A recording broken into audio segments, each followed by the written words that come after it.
Hello and welcome to my leadership journey. It probably isn't the most substantial in history, but it's pretty important to me. I'm going to start by telling you guys a story that happened after my junior year of high school. This story is very influential in my leadership journey because not only did I grow as a leader, but it was also one of the first times that I had to burst out of my shell and act independently without my parents.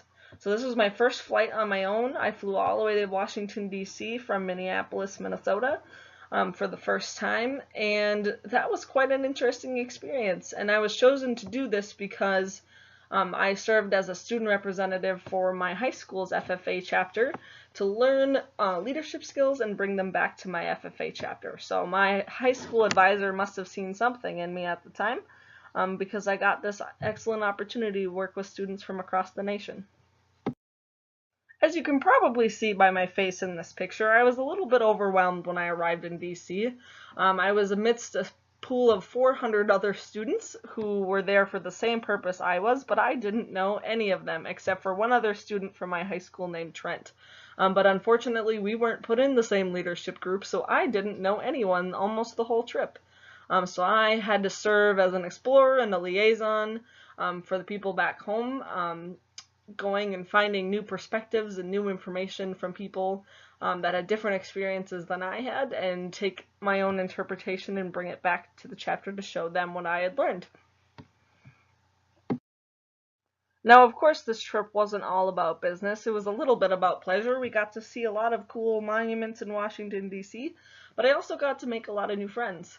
And this wasn't always something that came naturally to me, and it probably still isn't, but I got to make some really cool friends, and I was bunked with roommates that I had never met before, and by the end of that week, we were all considered ourselves good friends and still add each other on social media, and these are connections that I'll hold with me through the rest of my life.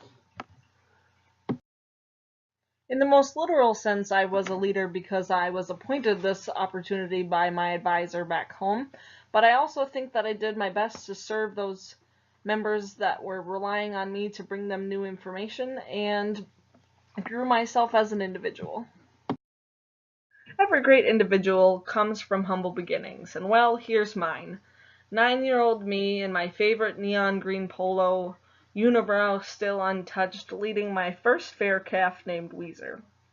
Now this began as a hobby, but eventually became a huge project of mine that is still an important part of my life today, and probably one of the most influential things on my personal growth.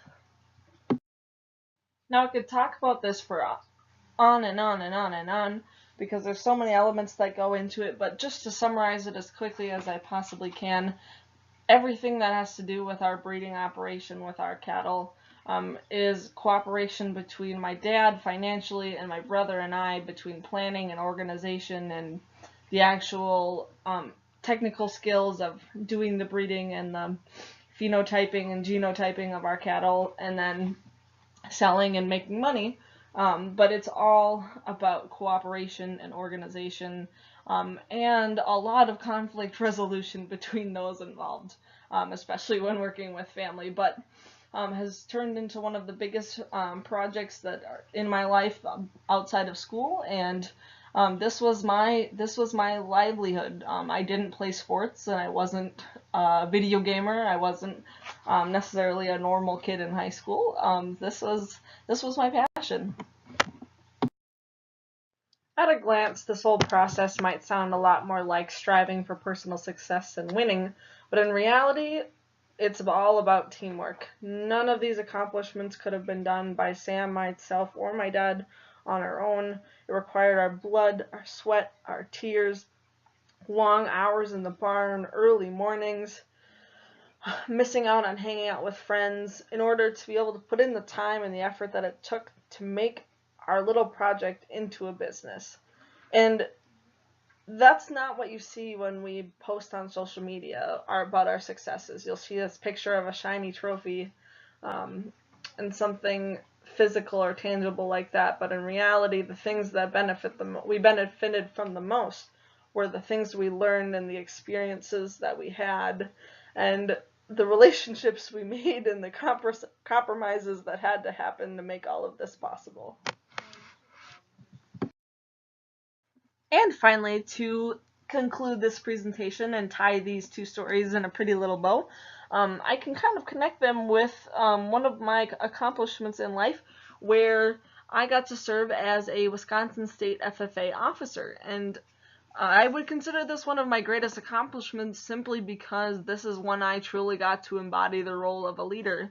I'd finally taken all of that personal growth and development that I had done, and whatever that little bit of me that Mr. Meyer recognized back in high school, that he thought that I could be a leader, I was able to put into action and work with students from all over the state of Wisconsin, helping them to be able to come out of their shells and make new experiences and new friends in new environments and grow themselves as individuals and as leaders, and hopefully be able to have the passion and drive to want to become leaders. And so if I had one takeaway from all of this, is that in each and everything that I do, to remember to not measure my success by the harvest that I reap, but by the seeds that I sow. And here we've come to the end of my story, but certainly not the end of my leadership journey. Thanks for listening, guys. Bye.